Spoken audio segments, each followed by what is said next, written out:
Last আমাৰ এডিএৰি যোনটো exam আছিলে 30 জনৰ ভিতৰত 25 জনে চাকৰি পাবলৈ সক্ষম হৈছিলে এক্সাম এটা ক্ৰেক কৰিবৰ কাৰণে মানুহক অকল পঢ়িলেই নহ'ব কিন্তু এক্সাম এটা সেইটো একদম মই ইম্পৰ্টেণ্ট কথা এটা কৈছোঁ এক্সাম এটা ক্ৰেক কৰিলে খুব অকল চোকা হ'লেই নহ'ব কিন্তু ষ্টুডেণ্টজনে গম পাবলৈ ষ্ট্ৰেটেজিটো বহুত ইম্পৰ্টেণ্ট হয় ছাত্ৰ ছাত্ৰীয়ে কি ভুল কৰে আৰু কি কৰিব লাগে একচুৱেলি তেওঁলোকে এতিয়া ভুলবোৰ ক'ত কৰে যে এক্সিয়া আইএছ একাডেমীত কোনোবা ষ্টুডেণ্টে আহি এডমিশ্যন ফাৰ্ষ্ট ডে কৰিব নালাগে আপুনি আহক আমি 15 ডেইজৰ এটা উইণ্ড' দিম 15 ডেইজ আমাৰ তাতে আপুনি 12 ঘণ্টা থাকক লাইব্ৰেৰীত বহক আপুনি পঢ়ক আমাৰ ক্লাছেছবিলাক এটেণ্ড কৰক আৰু যদি ভাল লাগে আপুনি এডমিশ্যন কৰক আৰু আপুনি গুৱাহাটীত পঢ়াই আছিল এটা ব্ৰেণ্ডেড একাডেমীত এক্সিয়া একাডেমীৰ আমন্ত্ৰণত কি দেখিলে যে গুৱাহাটীৰ পৰা গৈ আপুনি যোৰহাটত পঢ়াবগৈ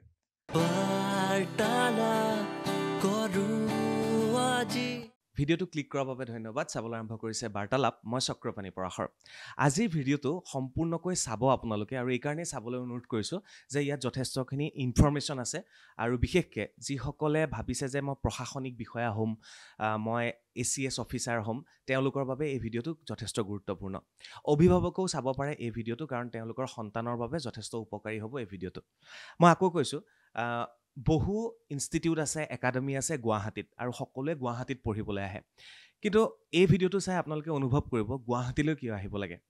উজনি অসমত থকা ছাত্ৰ ছাত্ৰীসকলে যিসকলে সপোন দেখিছে যে মই উজনি অসমতে থাকি ঘৰৰ ভাতকেইটা খাই ACS অফিচাৰ হ'ম বা প্ৰশাসনিক বিষয়া হ'ম তেওঁলোকে তাতেই থাকি পঢ়া শুনা কৰিব পাৰে কাৰণ যোৰহাটত ইতিমধ্যে আৰম্ভ হৈছে এখন বিশেষ একাডেমি আৰু যিখনৰ নাম হৈছে এক্সিয়া IAS একাডেমি আৰু সেই একাডেমিখনৰ 3গৰাকী শিক্ষক আৰু এগৰাকী কো-ফাউণ্ডাৰ আমাৰ মাজলৈ আজি আহিছে আমি সম্পূৰ্ণ ভিডিঅ'টো তেওঁলোকৰ সৈতে আজি কথা পাতিবলৈ চেষ্টা কৰিম জন্ম হোৱা বেছি দিন হোৱা নাই 2025 চনৰ 1 জানুৱাৰী তাৰিখে তেওঁলোকে প্ৰথমটো খোজ আগবঢ়াইছে আৰু লগে লগে সফলতাৰ মুখ দেখিবলৈ আৰম্ভ কৰিছে বিভিন্নজনে আহি তাত পঢ়া শুনা আৰম্ভ কৰিছে আৰু কিছু পৃথক পাইছে ব্যতিক্ৰমী পাইছে আৰু সেইবাবে মই ভাবিলোঁ তেওঁলোকক এবাৰ আমন্ত্ৰণ কৰোঁ আৰু যোৰহাট শিৱসাগৰ গোলাঘাট বোকাখাট এইসমূহ ছাত্ৰ ছাত্ৰীয়ে তাত আহি পঢ়িব পাৰিব গতিকে মই আৰম্ভণিতে স্বাগতম জনাইছোঁ নমস্কাৰ জনাইছোঁ কো-ফাউণ্ডাৰ এক্সিয়া IAS একাডেমীৰ তনুজ্যোতি মহন্ত ডাঙৰীয়াক নমস্কাৰ কেনেকুৱা ভাল লাগিছে চাগে আপোনালোকৰ ভাল লাগিছে আৰম্ভ হৈ গ'ল যিহেতু প্ৰথমটো হয় ইয়াৰ আগতে যদি মই কওঁ তেতিয়াহ'লে তেওঁলোকে যে 2025 চনত প্ৰথমটো খোজ দিছে সেয়া নহয় তেওঁলোকে কেৰিয়াৰ ট্ৰেক নামেৰে আৰু এটা অনুষ্ঠানৰ জন্ম ইতিমধ্যে 2019 চনত তেওঁলোকে দিছিলে আৰু তাতো তেওঁলোকে যথেষ্ট সফলতা লাভ কৰিবলৈ সক্ষম হৈছিলে আৰু সেই কেৰিয়াৰ ট্ৰেকৰে ফাউণ্ডাৰ আছিলে তনুজ্যোতি মহন্ত ডাঙৰীয়া আৰু তেওঁলোকৰ একাংশ বন্ধুৱে ভাবিলে যে আমি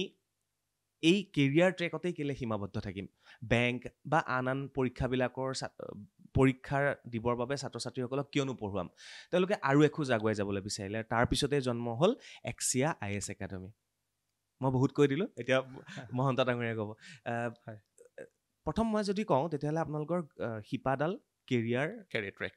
ট্ৰেক তাত সফলতা লাভ কৰিলে হয় আমি 2019 চনত মই কেৰিয়াৰ ট্ৰেকৰ মানে হেৰি কৰিছিলোঁ প্ৰতিষ্ঠা কৰিছিলোঁ কেৰিয়াৰ ট্ৰেক তাত বেংক SSC ৰেলৱে আৰু ষ্টেট গভৰ্ণমেণ্ট এক্সামৰ কাৰণে কোচিং প্ৰভাইড কৰা হয় বৰ্তমানো আমি প্ৰভাইড কৰি গৈ আছোঁ লাষ্ট আমাৰ এডিএৰি যোনটো এক্সাম আছিলে তাত আমাৰ ধৰি লওক এটা বেটছ আছিলে কমপ্লিটলি এডিএৰি এক্সামক লৈ পেলাই তেওঁলোকে প্ৰিপেৰেশ্যন কৰি আছিলে 30 জনৰ ভিতৰত 25 জনে চাকৰি পাবলৈ সক্ষম হৈছিলে এইটো এটা আমাৰ বহুত ভাল ৰিজাল্ট পাৰ্চেণ্টেজ বহুত ভাল 30 জনৰ ভিতৰত 25 জনে হয় তাৰোপৰি আমাৰ বেংক হওক SSC হওক ষ্টুডেণ্টখিনি আহে কোচিং কৰে আৰু প্লাছ সফলতা লাভ কৰিছে এতিয়ালৈকে 19ৰ পৰা 200ৰ ওপৰত ষ্টুডেণ্টে এটা ছিংগল ইনষ্টিটিউটৰ পৰা আমাৰ মানে চাকৰি পাবলৈ সক্ষম হৈছে যেতিয়া আমি এনেকুৱা এটা ভাল ৰিজাল্ট যেতিয়া আমাৰ ওলালে তেতিয়া আমি কেইবাজনো ব্যক্তি আৰু প্লাছ মোৰ বন্ধু তেনেকৈ আমি লগ হৈ পেলাই কথা পাতিলোঁ যে আমি এখোজ আগুৱাই যাব পাৰোঁ নেকি বা APSC ক্ষেত্ৰত কিবা কৰিব পাৰিম APSC হওক বা UPSC ক্ষেত্ৰত তেতিয়া আমাৰ ক'লোঁ যে আমি ডিছকাশ্যন কৰিলোঁ কিবা এটা ইউনিক কনচেপ্ট এটা আমি কৰিব পাৰোঁ নেকি আৰম্ভ কৰিব পাৰোঁ নেকি তেতিয়াই আমাৰ জন্ম লাভ কৰিলে এক্সিয়া IAS একাডেমি কেইবাজনো ব্যক্তি গণ্যমান্য ব্যক্তি ইয়াত জড়িত হৈ আছে আৰু তেওঁলোকৰ যথেষ্ট অভিজ্ঞতা আছে আছে এইটো ফিল্ডত আৰু গতিকে তেওঁলোকৰ সেই সহযোগিতা ইয়াত আছে আমাৰ XCIS একাডেমীত আৰু আমি আগবাঢ়ি গৈ আছোঁ এতিয়া। অ'কে, আপোনালোকে কেনেকৈ সাহস কৰিলে যে গুৱাহাটীলৈ নাহি যোৰহাটতে আৰম্ভ কৰিবলগীয়া পাৰি বা যোৰহাটত আৰম্ভ কৰিব পাৰি? কাৰণ সকলোৱে ঢাপলি মেলে গুৱাহাটীৰ দিশে। গুৱাহাটীত আহি বিশাল বিশাল বিল্ডিং তেওঁলোকে লয়, যথেষ্ট টকা পইচা তেওঁলোকে লয় ছাত্ৰ ছাত্ৰীৰ পৰা। ছাত্ৰ ছাত্ৰী আহি ইয়াত থকাৰ ব্যৱস্থা কৰিব লাগে, যথেষ্ট এটা খৰচ হয়। আপোনালোকে সেইটোৰ পৰা বাহিৰত গৈ বিয়ণ্ড দ্য বক্স যোৰহাটত আৰম্ভ কৰিলে, কাৰণটো কি? চাওক, কিছুমান ষ্টুডেণ্ট এনেকুৱা আছে তেওঁলোকে গুৱাহাটীত আহি পেলাই কোচিং কৰিবলৈ নোৱাৰে, সক্ষম নহয়। আৰু লগতে কিয় আমি যোৰহাটত কৰিব নোৱাৰোঁ নেকি? আপাৰ আছামত আমি এনেকুৱা এটা পদক্ষেপ ল'ব নোৱাৰোঁ নেকি? সেইকাৰণে আমি এনেকুৱা এটা পদক্ষেপ লৈছোঁ যে এনেকুৱা নহয় কি যোৰহাটৰ পৰা আহি পেলাই গুৱাহাটীত পঢ়ক বা শিৱসাগৰ বা ডিব্ৰুগড়ৰ পৰা। আমাৰ কনচেপ্টটো এনেকুৱা হয় যাতে গুৱাহাটীৰ পৰা যাওক আৰু বিভিন্ন জেগাৰ পৰা, অসমৰ বিভিন্ন প্ৰান্তৰ পৰা আমাৰ তাত আহক, লগতে ভাৰতৰ বিভিন্ন প্ৰান্তৰ পৰা আমাৰ তাত আহক। আমি সেইটো কনফিডেন্সত আগবাঢ়িছোঁ। আৰু তাত খৰচটো কমি যাব। ডেফিনেটলি যোৰহাটত থকা বা সেইখিনি আশে পাশে থকা ষ্টুডেণ্টখিনি যথেষ্ট খৰচ কমিব, তেওঁলোকে থাকি পঢ়িব পাৰিব। আৰু চবতকৈ ইণ্টাৰেষ্টিং কথা, আমি তাত এটা নতুন কনচেপ্ট আৰম্ভ কৰিছোঁ, লাইব্ৰেৰী। তাত আহি পেলাই পঢ়িব, 24 আৱাৰ্ছ পঢ়িব পাৰিব। অ'কে, মানে ঘৰৰ ভাত খাওক, হয়, মা দেউতাৰ লগত থাকক, হয়নে? হয়, ঘৰ আৰু আহি পেলাই ইয়াত আপোনালোকে কোচিং কৰক। ইয়াত আহি ভাড়া ঘৰত থাকিলে এটা চিন্তা, অভিভাৱকৰ চিন্তা, ল'ৰাটোৱে গুৱাহাটীত গৈ কি কৰিছে, কি নাই কৰা, সেইটো এটা ভাল খবৰ। ডেফিনেটলি সেইটো এটা চবতকৈ ইণ্টাৰেষ্টিং কথা হয় যে গুৱাহাটীত যেতিয়া আহিব, অভিভাৱকজনৰ যথেষ্ট ষ্টুডেণ্টৰ থাকে। হয়, তো সেইটো কাৰণে যদি তেওঁ ঘৰতে থাকি ঘৰৰ ভাত খাই পেলাই যদি তাতে পঢ়িব পাৰে আৰু সেই এনভাইৰনমেণ্টটো যদি আমি দিব পাৰোঁ, তাতকৈ আৰু ভাল কথা হ'ব নোৱাৰে। সঁচাকৈ এটা সময় আছিল যেতিয়া আমি 2005 চনত মেট্ৰিক পাছ কৰিছিলোঁ, আমাক কোনেও দেখুৱাই দিবলৈ মানুহ নাই যে কিনো পঢ়িবি, ACS অফিচাৰনো কেনেকৈ হয় আমি ইমান ভালকৈ গমেই পোৱা নাছিলোঁ। সেয়া আছিল মোৰ গহপুৰ অঞ্চলৰ কথা। কিন্তু তেনে সময়ত কিন্তু বহু ছাত্ৰ ছাত্ৰীয়ে আহি গুৱাহাটীত পঢ়ি, দিল্লীত পঢ়ি বা কোটাত পঢ়ি তেওঁলোকে ভাল ভাল ফলাফল লাভ কৰিবলৈ সক্ষম হৈছিলে। আৰু এতিয়াৰ পৰিৱেশ চাওক, যোৰহাটতে আৰম্ভ হৈ গ'ল XCR দৰে IAS একাডেমী। সকলোকে গাইড কৰিব পাৰে। মেট্ৰিক পৰীক্ষা দিয়াৰ লগে লগে কিনো পঢ়িব তেওঁলোকে, কোনটো ট্ৰেকত যাব, সকলোবিলাক গাইডেঞ্চ তেওঁলোকে পাই যায়। ইয়াতকৈ ভাল খবৰ হ'বই নোৱাৰে। এতিয়া সুধিব বিচাৰিছোঁ মই, ক'ৰবাত এক্সিছ বেংকৰ পৰা এক্সিয়া হৈছে নেকি? এক্সিয়া শব্দটোৰ অৰ্থ এইটো ক'ব গ'লে ভেলু, ঠিক আছে, আৰু অসমীয়াত ক'লে মূল্য। একেবাৰে চিম্পল। হয়, আমি এটা মূল্য দিব বিচাৰিছোঁ ষ্টুডেণ্টক যাতে সেই ভেলুটো পায়। এক্সিয়া মিনছ মূল্য, ভেলু সেইটো গ্ৰীক ৱৰ্ড হয়। আৰু এই শব্দটো মই বিচাৰোঁতে বহুত সময় খৰচ কৰিছিলোঁ। মানে মই যথেষ্ট চেষ্টা কৰিছিলোঁ আৰু তেনেকুৱা আমি সকলোৱে ডিছকাশ্যন কৰিলোঁ যে এইটো বৰ ভাল এটা নাম হয় আৰু আগবাঢ়ি গৈছোঁ তেনেকৈ। এক্সিয়াত কিমান ব্যক্তি জড়িত হৈ আছে? আপুনি মোক কৈছিলে অলপ আগতে কথা পাতোতে প্ৰায় 7জন আপোনালোক বন্ধু, তেওঁলোক co-founder হয়। নামকেইটা লওক এবাৰ। ধৰি লওক বৰ্তমান তাৰিখত এতিয়া মই গোটেইকেইজনৰ নাম ল'বলৈ অলপ হেৰি পাইছোঁ, তথাপিতো আছে মানে ইয়াত গণ্যমান্য যথেষ্ট ব্যক্তি আছে কেইবাজনো, আৰু মোৰ লগৰ 2-এজনো আছে তাতে। অ'কে, হয়। আৰু এটা কথা মোক আপুনি কৈছিলে যে XCR IAS একাডেমীত লাইব্ৰেৰীৰ ব্যৱস্থা আছে, তাতে 24/7 টিচাৰ উপলব্ধ হৈ থাকে। কিবা ডাউট থাকিলে ষ্টুডেণ্টে ডাইৰেক্ট টিচাৰজনক গৈ পেলাই সুধিব পাৰে, লাইব্ৰেৰীত পঢ়িব পাৰে। সেই ব্যৱস্থাটোৰ বিষয়ে অকণমান। হয়, চাওক দেই, কিছুমান ষ্টুডেণ্টে ছেল্ফ প্ৰিপেৰেশ্যন কৰি আছে আজিৰ তাৰিখত। তেওঁলোকে সেই ঘৰত হয়তো সেই এনভাইৰনমেণ্টটো পোৱা নাই। তাৰ বাবে আমি এটা এনভাইৰনমেণ্ট দিছোঁ যাতে তেওঁ আহি পেলাই লাইব্ৰেৰীত পঢ়িব পাৰে। তেওঁ 24 আৱাৰ্ছ আমাৰ লাইব্ৰেৰী খোলা আছে আৰু তাৰ বাবে আমাৰ এজন ফেকাল্টি আছে, তেখেতে অলৰেডি তেওঁলোকক গাইড কৰি যায়। মানে ছাপ'জ ৰাতি 11টা বজাত কোনোবা এজন ষ্টুডেণ্টে পঢ়ি আছে, তেনেকুৱা টাইমত সেই সময়তে কিবা এটা ডাউট আহিলে, তেতিয়া সেই সময়ত আমাৰ সেই ফেকাল্টিজনে তেওঁৰ ডাউটটো ক্লিয়াৰ কৰি দিয়ে। তো আল্টিমেটলি মানে কি হয়, তেওঁ প্ৰিপেৰেশ্যন কৰি আছে আৰু লগতে তেওঁ ডাউটটো ক্লিয়াৰ হৈ আছে। আৰু আমাৰ লাইব্ৰেৰীৰ কাৰণে আমি যথেষ্টখিনি কৰিছোঁ, আৰু লাইব্ৰেৰীত সেই এনভাইৰনমেণ্টটো দিবৰ কাৰণে আমি যি লাগে সকলো ব্যৱস্থা কৰা গৈছে। মই আজি অলপ দিনৰ কথা ক'ম, আপোনাৰ প্ৰায় এসপ্তাহমানৰ আগৰ কথা। এজন ষ্টুডেণ্টে ছেল্ফ প্ৰিপেৰেশ্যন কৰি আছিলে, তেখেতে লাইব্ৰেৰীত বহি তেনেকুৱাতে প্ৰায় 10টামান বাজিছে, আহি পেলাই মোক সুধিলে, ছাৰ মই এই বস্তুটো অকণ প্ৰব্লেম পাই আছোঁ। তেতিয়া মই লগালগ আমাৰ যোনজন ফেকাল্টি ইন হাউচ আছে তেখেতক ক'লোঁ যে আপুনি অকণমান চাই দিব পাৰিব নেকি বুলি পেলাই ক'লোঁ। তেওঁ গম নাপায়, আগৰৱালা ছাৰ। মানে সেই সময়টো তেনেকুৱা আছিলে, তেওঁ গম পায় মানে আমি 24 আৱাৰ্ছ ছাৰ্ভিচ প্ৰভাইড কৰি আছোঁ, কিন্তু তেওঁ মানে চিয়'ৰ নাছিলে যে হয়নে নহয় সঁচাকৈ কথাটো। যেতিয়া তেখেতে লগালগ তেওঁক হেল্প পাই গ'ল, মানে তেওঁ বুজাই দিলে ধুনীয়াকৈ, তেতিয়া তেওঁ আহি পেলাই ক'লে, ছাৰ এনেকুৱা ব্যৱস্থাটো মই সপোনতো ভবা নাছিলোঁ যে পাম বুলি আজি মোৰ যোনটো ডাউট আহিছে ইনষ্টেণ্ট মোক ক্লিয়াৰ হৈ গৈছে আৰু মই পূৰা ছেটিছফাই তো সেইটো আমি এনভাইৰমেণ্টটো আমি দিবলৈ চেষ্টা কৰিছোঁ আৰু তেওঁ ধৰি লওক কাৰোবাৰ মেটেৰিয়েলছৰ অলপ অভাৱ হৈছে পঢ়াৰ ক্ষেত্ৰত এনেকুৱা আছে ইকনমিকেলি যিখিনি উইকাৰ ছেকশ্যন আছে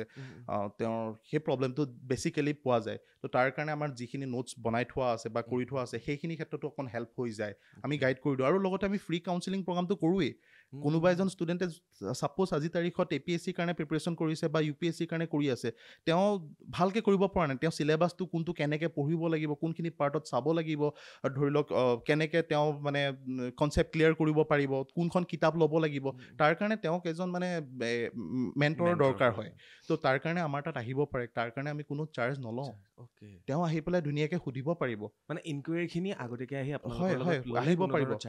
একজেক্টলি আৰু আমাৰ ইমান এতিয়া বৰ্তমান তাৰিখত আমি কষ্ট কৰিছোঁ বা চেষ্টা কৰি গৈ আছোঁ কোনোবা এজন ষ্টুডেণ্টে যদি বিচাৰে বোলে নতুন হয় মানে নতুন এটা বস্তুত যেতিয়া আহে তেতিয়া এটা ডাউট থাকে ন ভাল হ'ব নে নহয় তো তাৰ কাৰণে আমি প্ৰথম 15 দিন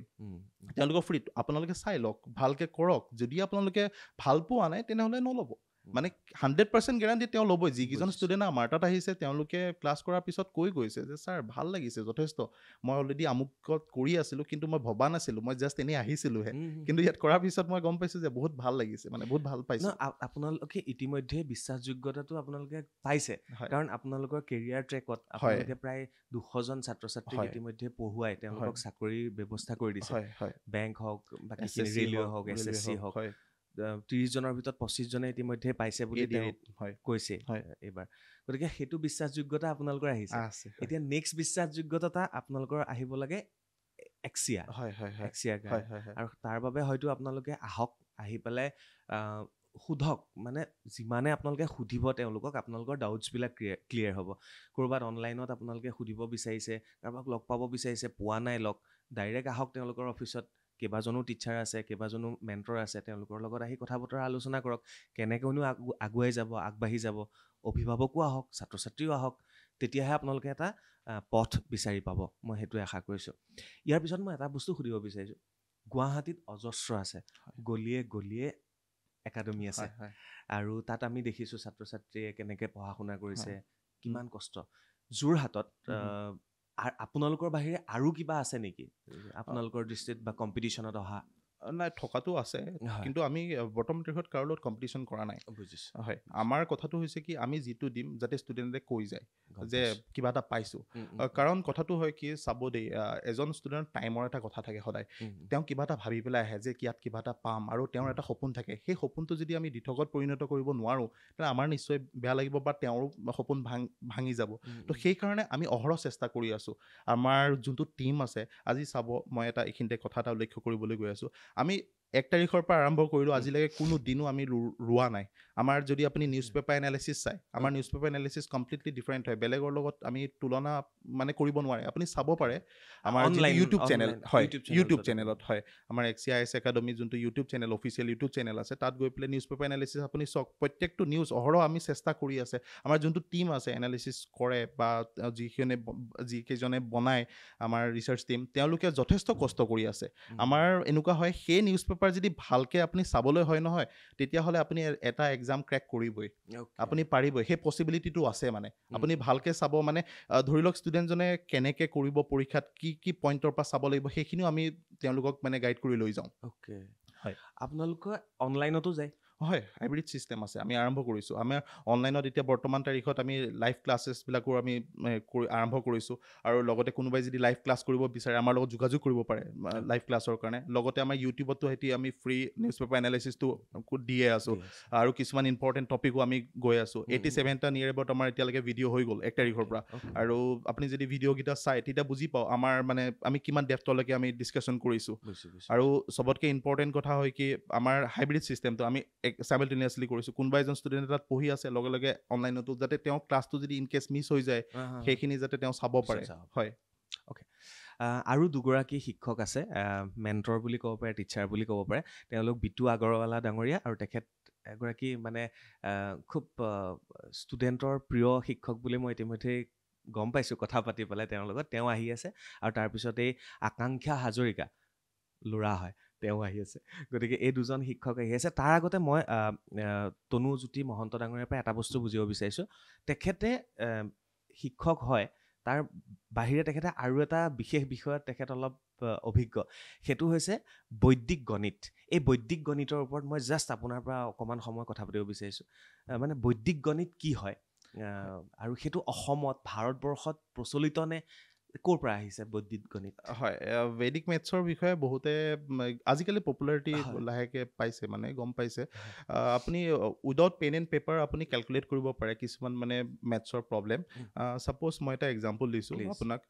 ছাপ'জ 45 স্কুৱেৰ বুলি মই যদি কৰিব দিওঁ এজন ষ্টুডেণ্টক 45 × 45 কৰিব মানে তেতিয়া টাইম লাগি যাব কিন্তু যদি আমি ভেদিক মেথছ এপ্লাই কৰোঁ তাত 5 5 জাৰ 25 বহালে আৰু 4 পিছত 5 আহে 4 5 গুণ 20 মানে 2025 মুখতে আনচাৰ ওলালে আজিকালি বহুতে ইউজ কৰে কম্পিটিটিভ এক্সামৰ ক্ষেত্ৰত এইটো বহুত মানে হেল্পফুল হয় আৰু লগতে ভেদিক মেথছৰ আমি আগতে তাৰ মানে যিখিনি স্কুলত 6ৰ পৰা 10লৈকে যিখিনি ষ্টুডেণ্ট আছে আমি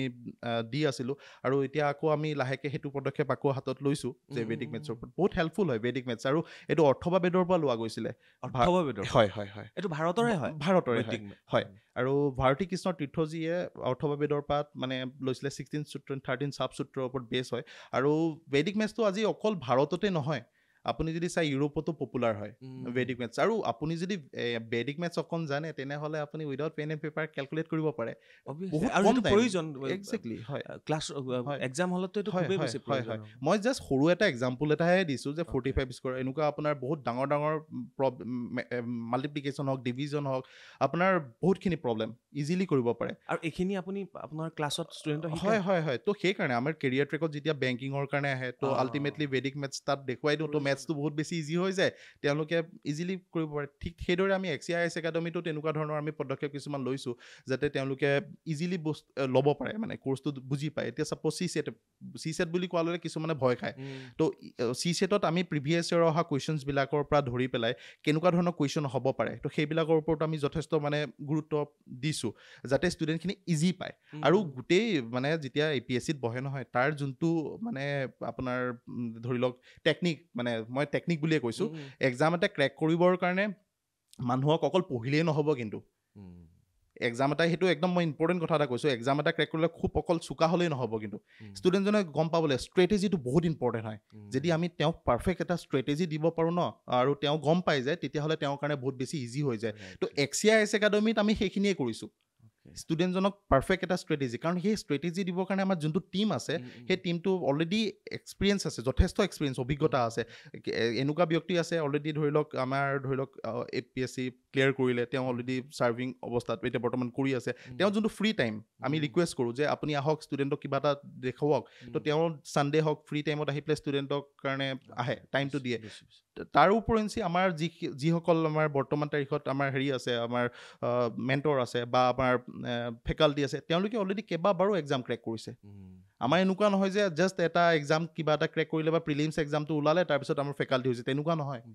গতিকে আমি ষ্টুডেণ্টখিনিক ভাল এটা লেভেলত আমি পঢ়ুৱাব বিচাৰিছোঁ একেবাৰে ইজি ৱেত পঢ়াব বিচাৰিছোঁ মানে APSC বুলি ক'লে যে 7 জাপ মৰা সেই মানে হেৰিটো হ'ব নালাগে যাতে APSC বুলি কোৱাৰ লগে লগে আহক চাওক যে কেনেকুৱা হয় তাৰপিছত যেতিয়া দেখিব বুজিব যে একদম ইজি দেখোন পাৰা যায় তো সেইটোৱে আৰু এটা কথা মই এইখিনিতে উল্লেখ কৰিব বিচাৰিছোঁ যে সকলো ষ্টুডেণ্টে APSC ক্ৰেক কৰিব যে সেনেকুৱা কোনো কথা নাথাকে যে প্ৰত্যেকজন ষ্টুডেণ্টে ক্ৰেক কৰিব মানে ছাৰ ছাপ'জ এতিয়া 300টা পষ্ট ওলালে আমাৰ ধৰি লওক এপ্লাই বহুত কেইজনে কৰিছে তাৰে ভিতৰত কেইজনমান ষ্টুডেণ্টে চিলেক্ট হয় তো যিখিনি চিলেক্ট নহ'লে তেওঁলোকেও যাতে হেৰি হ'ব নালাগে তাৰ কাৰণে আমি কি কৰোঁ ষ্টুডেণ্টজনক আমি হিউমেন ৰিচোৰ্চ আমি বনাব যাতে পাৰোঁ তাৰ কাৰণে আমি প্ৰত্যেকটো ক্ষেত্ৰতে আমি কষ্ট কৰি আছোঁ ষ্টুডেণ্টজনে যাতে গোটেইখিনি বস্তু পাই যায় ইয়াত কাইলৈ পৰহিলে তেওঁ যাতে কিবা এটা ইনষ্টিটিউটো খুলিব পাৰে আৰু কাইলৈ আমাৰ যেতিয়া এক্সপাণ্ড কৰিম তেওঁ যাতে ষ্টুডেণ্টখিনিক পঢ়াব পাৰে মানে সেইখিনি ক্ষেত্ৰতো আমি চাৰিওফালৰ পৰা আমি চেষ্টা কৰি গৈ আছোঁ মই শেষৰ প্ৰশ্নটো আপোনাক কৰিবলৈ গৈ আছোঁ বৈদিক গণিত আৰু এবেকাছত ধৰক ব্ৰেইন জিমৰ পৰা আৰম্ভ কৰি গোটেইখিনি কৰিবলগীয়া হয় তো আৰু এবেকাছত মই জনামতে প্ৰায় আপোনাৰ 15 বছৰৰ পিছত আৰু এবেকাছ শিকিব নোৱাৰে কাৰণ সৰুৰ পৰা তেওঁলোকে শিকিব লাগিব বৈদিক গণিতত কিবা বয়সৰ সীমনা থাকে চাওক ভেদিক মেথছ বুলি কোৱাৰ লগে লগে ক্লাছ 6ৰ পৰা ষ্টাৰ্ট হয় নৰ্মেলি হয় আৰু এবেকাছটো তাৰ আগত থাকে মানে ভেদিক মেথছত টেবুল জানিব লাগিব আৰু বাকীখিনি আৰু মানে এনেকুৱা নহয় যে ভিজুৱেলাইজ কৰি পেলাই কিবা আমি টেকনিক ইউজ কৰোঁ চ' ভেদিক মেথছটো কমপ্লিটলি ইণ্ডিয়ান হয় তো ক্লাছ 6ৰ পৰাই হয় এয়া আছিল তনুজ্যোতি মহন্ত ডাঙৰীয়া আৰু তেখেত আছিল ফাউণ্ডাৰ কেৰিয়াৰ ট্ৰেকৰ আৰু ফাউণ্ডাৰ হৈছে এক্সিয়া IAS একাডেমীৰ। ভাল লাগিল তেওঁৰ লগত কথা পাতি আৰু মই আশা কৰিছোঁ যোৰহাটবাসীয়ে বা ওচৰ চুবুৰীয়া যিকেইখন জিলা আছে তেওঁলোকৰ ছাত্ৰ ছাত্ৰী অভিভাৱকে এবাৰ যোগাযোগ কৰিব তেওঁলোকৰ লগত, সপোনবোৰ পূৰণ কৰিবলৈ তেওঁলোকে সহায় নিশ্চয় কৰিব। আৰু ইয়াৰ পিছতে মই আমন্ত্ৰণ কৰিব বিচাৰিছোঁ বিতু আগৰৱালা ডাঙৰীয়াক, আৰু তেখেত এগৰাকী ছাত্ৰ ছাত্ৰীৰ প্ৰিয় শিক্ষক বুলি গম পাইছোঁ মই ইতিমধ্যে, কথা পাতি ভাল লাগিব। ভিডিঅ'টো আপোনালোকে শেষলৈকে চাব। আৰু এইবাৰ আমাৰ মাজত উপস্থিত আছে বিতু আগৰৱালা ডাঙৰীয়া, আৰু তেখেত হৈছে এগৰাকী টিচাৰ মেণ্টৰ এক্সিয়া IAS একাডেমীৰ। নমস্কাৰ জনাইছোঁ মোৰ ফালৰ পৰা। নমস্কাৰ। আগৰৱাল বুলি ক'লে জ্যোতিপ্ৰসাদৰ পৰা আৰম্ভ কৰি হয়। আজিৰ যিসমূহ ব্যৱসায়ৰ ক্ষেত্ৰত জড়িত হৈ আছে আগৰৱালা পৰিয়াল আমাৰ অসমত হয়। তেওঁলোকলৈ মনত পৰে। আৰু শিক্ষক হিচাপে আপোনাক আজি আমি লগ পালোঁ। ব্যৱসায় বেলেগ বস্তু, আগৰৱালা পৰিয়াল প্ৰায় ব্যৱসায়ৰ লগত জড়িত। জ্যোতিপ্ৰসাদৰ কথা পিছৰ কথা, তেওঁ অসমীয়া 10জন ব্যক্তিৰ ভিতৰত প্ৰথমজন অসমীয়া বুলি ক'ব পাৰি। ব্যৱসায় আৰু শিক্ষকতা গোটেই ট্ৰেকটো বেলেগ বেলেগ, আপুনি কেনেকৈ জড়িত হ'ল ইয়াত শিক্ষকতা? প্ৰথম কথাটো মই নিজকে মানে অসমীয়া বুলি পৰিচয় দি বহুত গৌৰৱান্বিত হওঁ। আৰু যিহেতু অসমতে মোৰ জন্ম আৰু মই মোৰ যি শিক্ষা সেয়া অসমীয়াতে গ্ৰহণ কৰিছোঁ। আৰু মোৰ যিটো এনেকুৱা এটা ট্ৰেণ্ড আছে যে মাৰোৱাৰী মানুহ বুলি ক'লে কমাৰ্চত পঢ়ে, মই কমাৰ্চত পঢ়া নাই বা মই কমাৰ্চৰ কৰ্চটো চাইছোঁ, কিন্তু মোৰ এনেকুৱা লাগিছে যে খুব লাভ লোকচান পাতি থাকে, মই বৰ ইণ্টাৰেষ্টিং নাপালোঁ। আৰু গতিকে মই আৰ্টছত পঢ়িলোঁ। আৰু আৰ্টছত পঢ়াৰ পিছত মই মোৰ যি মাষ্টাৰ্ছ আছিলে কটন ইউনিভাৰ্চিটিৰ পৰা মই ল'লোঁ পলিটিকেল ছায়েন্সত। আৰু তাৰ পাছতে মই আমাৰ বৰপথাৰ অঞ্চলৰে তাতে এখন আপোনাৰ জুনিয়ৰ কলেজ আছে অঞ্জলি বৰবৰা মেমৰিয়েল একাডেমী, তাতে মই শিক্ষকতা আৰম্ভ কৰিলোঁ। আৰু পেৰেলেলি মই চিভিল ছাৰ্ভিচৰ কাৰণেও প্ৰিপাৰেশ্যন চলালোঁ। আৰু মই বেক টু বেক 5টা ইণ্টাৰভিউ দিলোঁ, মানে এবাৰো মোৰ ফেইল হোৱা নাই, বেক টু বেক 5টা ইণ্টাৰভিউ দিছোঁ। আৰু মাজতে মই কৈ থওঁ, আজি তেখেতে যিযোৰ শ্বুট পিন্ধি আহিছে, শ্বাৰ্ট পিন্ধি আহিছে, কোট পিন্ধি আহিছে, এই 5 নম্বৰ যিবাৰ তেওঁ এইবাৰ ট্ৰেক কৰিছে এইযোৰ পিন্ধিয়ে তেওঁ গৈছিলে, হয়নে? ভুল কোৱা নাই যদি? হয়, মোৰ ইচ্ছা আছিল যি মানে যদি মই পাই যাওঁ তেনেহ'লে হয়তো আপোনাৰ ইয়ালৈ আহিম এনেকুৱা এযোৰ শ্বুট লগাই। তো যি কি নহওক সেইটো নহ'ল। আৰু মোৰ বিশেষ দুখো নাই, কিয়নো মই যেনেকৈ চিভিল ছাৰ্ভেণ্ট হৈ ছ'চাইটিক ছাৰ্ভ কৰিম বুলি ভাবিছিলোঁ, আৰু মোৰ আৰু ছেকেণ্ড গ'লটো আছিল যে মই এজ এ টিচাৰো ছাৰ্ভ কৰিব পাৰিম মানে, কাৰণ মই আপোনাৰ 7 বছৰ ধৰি শিক্ষকতাৰ লগত জড়িত হৈ আছোঁ। আৰু তেনেকৈ মই চিভিল ছাৰ্ভিচৰ জাৰ্ণিটো কমপ্লিট কৰিছোঁ পেৰেলেলি। আৰু আপোনাৰ ইয়াতে মোৰ এতিয়া এনেকুৱা হৈছে যে মানে ঠিক আছে, মই এতিয়া ইমানখিনি অভিজ্ঞতা পালোঁ, গতিকে মই কোনোবা এখন ইনষ্টিটিউটত পঢ়াব পাৰিম। আৰু তেতিয়াই মোক এক্সিয়া IAS একাডেমীয়ে কল কৰিলে যে এক কাম কৰা, হ'ব চিলেকশ্যন হোৱা নাই, ইটছ অ'কে, বহুতখিনি অভিজ্ঞতা আছে আৰু ভাল পঢ়াওঁ মই, সেইটো মই কোৱা নাই, ষ্টুডেণ্টে কয় মানে। তো মই ভাবিলোঁ ঠিক আছে, ভাল অপৰচুনিটি হয় তো আহোঁ। আৰু এক্সিয়াত যেতিয়া মই জইন কৰিলোঁ, আমাৰ যিহেতু নতুন ইনষ্টিটিউশ্যন হয় আৰু 1 জানুৱাৰীৰ পৰা আৰম্ভ হৈছে, তো সেইদিনৰ পৰা মই জইন কৰি আজি 40 ডেইজত মানে বহুতখিনি নতুনত্ব ইয়াতে দেখা পালোঁ। মোৰ আজি আপোনাৰ লগত কথা পাতি এনেকুৱা লাগিব, আপুনি 12 ফেইল চালে নিশ্চয়? 12 ফেইল চালোঁ, হয়। একদম মোক আজি আপোনাৰ নিচিনা, আপোনাক মানে সেই যিজনৰ ওপৰত সেই কাহিনীটো কৰা হৈছে তেওঁৰ নিচিনা অনুভৱ হৈছে। তেওঁ 5 টাইমছ দিছিলে, লাষ্ট টাইম তেখেতে APSC ক্লিয়াৰ কৰিছিলে, UPSC তেওঁ ক্লিয়াৰ কৰিছিলে। আপুনি হৰা নাছিল কিন্তু 5 বাৰ আপুনি দিলে? হয়, হৰা নাছিলোঁ, বা মোৰ এটেম্প্ট এতিয়াও শেষ হোৱা নাই। এতিয়াও শেষ হোৱা নাই? এতিয়াও মোৰ 5টা এটেম্প্ট আছে। আৰু 5টা এটেম্প্ট আছে APSCত? চাওক, যে হাৰটো মানাৰ কোনো প্ৰয়োজন নাই। আৰু তেখেতে ইতিমধ্যে শিক্ষকতা কৰি আছে, এনি টাইম ৰাতিপুৱা গধূলিৰ পৰা তেখেতে ছাত্ৰ ছাত্ৰীৰ লগত থাকে। আপুনি নিজেও পঢ়ে? মই নিজে পঢ়োঁ। আৰু মানে মই যেনেকৈ নেটফ্লিক্স আছে আপোনাৰ, চাই বহুতে বহুত আমেজ পায়, মই পঢ়ি বহুত আমেজ পাওঁ। আৰু এইটো মোক মানে যিটো আমাৰ APSC UPSCৰ জাৰ্ণি আছে সেইটোৱে মোক এইটো শিকালে মানে, যে পঢ়াটো মোৰ কাৰণে এটা মেডিটেশ্যন বা সাধনা হয়। আৰু মই এক্সিয়া IAS একাডেমীটো সেই বস্তুটো এনি টাইম মোৰ তাতে, মই ৰেচিডেণ্ট ফেকাল্টি হয় আমাৰ ষ্টুডেণ্টখিনিক 24/7 ছাৰ্ভিচ দিবৰ বাবে, তো মই তাতে থাকোঁ। তো মোক ষ্টুডেণ্টে আহি মাজে মাজে আহে, তেওঁলোকে যেতিয়া বেছি টাইম পঢ়ি লয় তেওঁলোকে অলপ ৰিফ্ৰেছ হ'বৰ কাৰণেও আহে। তাৰপৰা আহি আমি এক্সামৰ যিখিনি ডিছকাশ্যন আছে সেইখিনি মোৰ লগত কৰে, যে ছাৰ আপোনাৰ যিখিনি অভিজ্ঞতা আছে সেইখিনি আপুনি আমাক কওক, বা যিখিনি ডাউট থাকে সেইখিনি সোধে। আৰু সেইটো আমাৰ ইনষ্টিটিউটে সেইটো ফেচিলিটি প্ৰভাইড কৰিছে, 1-to-1 মেণ্টৰশ্বিপ যাক কোৱা হয়, যে আমি প্ৰত্যেক ষ্টুডেণ্টক Okay. আমি নিজৰ নিচিনাকৈ ভাবোঁ মানে তেওঁলোকে যে আহিলে এডমিশ্যন ল'লে পইচা দিলে তাৰপৰা যে আমাৰ তেওঁলোকৰ লগত ৰিলেশ্যনটো শেষ হৈ গ'ল বা অকল ফৰ্মেল হ'ল তেনেকুৱা নহয় আমি তেওঁলোকক মানে এইটো বিচাৰোঁ যে যি ডাউট আছে ছাৰ আপুনি তাতে থাকি ষ্টুডেণ্টৰ লগত একেলগে থাকি আপুনি নিজেও পঢ়াই তেওঁলোককো হয় পঢ়ায় মই নিজেও ষ্টাডি কৰোঁ কাৰণ এজন ভাল শিক্ষক হ'বলৈ নিজেতো পঢ়িবই লাগিব হয়। আপ টু ডেট থাকিব লাগিব হয়। তো ডেইলি পঢ়া হয় এবাউট 100 পেজটো মই ডেইলি পঢ়োঁ ষ্টুডেণ্টক পঢ়ুৱাবলৈ হয় হয়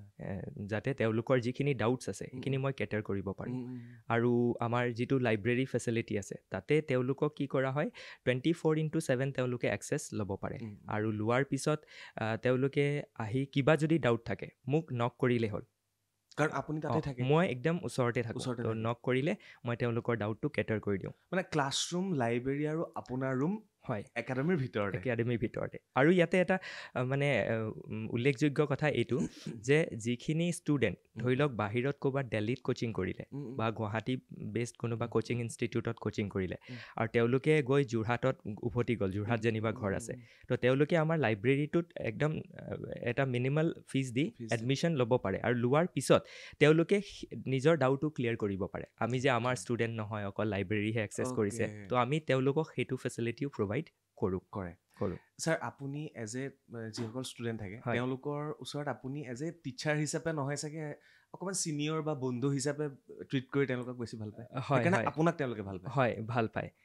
তো তেওঁলোকে আহে আৰু আহি মোক নক কৰিলে দূৰত যে ছাৰ মই কৈছোঁ ঠিক আছে আহি যোৱা বা মই কেতিয়াবা লাইব্ৰেৰীলৈ মই মাজে মাজে গৈ থাকোঁ মই নক কৰি চাওঁ মোৰ ক্লাছো থাকে তাতে তো কেতিয়াবা আমাৰ ইউটিউবৰ কাৰণেও থাকে বা অফলাইন ক্লাছেছো থাকে